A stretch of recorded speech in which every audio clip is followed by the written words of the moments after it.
कई बार हम केले तो ले लेते हैं, लेकिन 2 दिन 3 दिन के बाद वो केले हैं वो ज़्यादा पक जाते हैं। उसकी वजह से कोई उसको हाथ भी नहीं लगाता और वो फेंकने में जाते हैं। इसलिए ये रेसिपी स्पेशली उसी के लिए है। पके हुए केले की पूरी आज हम बनाने वाले हैं। इसके लिए मैंने 3 पके हुए केले लिए हैं और उसको अच्छे से मैश कर लिया है।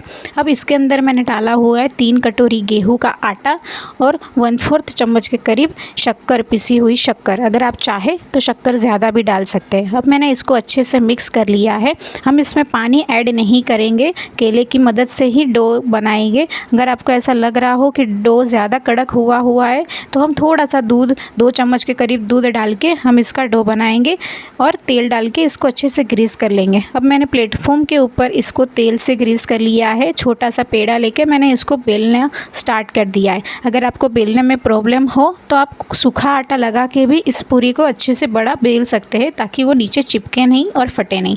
अब कोई भी लीड या फिर ढक्कन या फिर आप ग्लास की मदद से इस तरह से पूरी को शेप दे दे, ताकि सारी पूरी है वो एक शेप की ही लगे और देखने में अच्छी लगे। अब मैंने तेल है वो गरम करने के लिए रख दिया था। अब पूरी को हम मीडियम आंच पे अच्छे से गोल्डन ब्राउन होने तक हम फ्राई कर देंगे। जिस तरह से हम नॉर्मल पूरियाँ फ्राई करते हैं उसी तरह से हम इन पूरियों को फ्राई करेंगे। इस तरह से हम सारी पूरियाँ हैं वो फ्राई कर देंगे। आप चाहे तो इस पूरी को 2 दिन के लिए एयर टाइट डब्बे में भी रख सकते हैं। ये पूरी 2 दिन के लिए ऐसे ही रह सकती है। आप देख सकते हैं ये कितनी अच्छी लग रही है।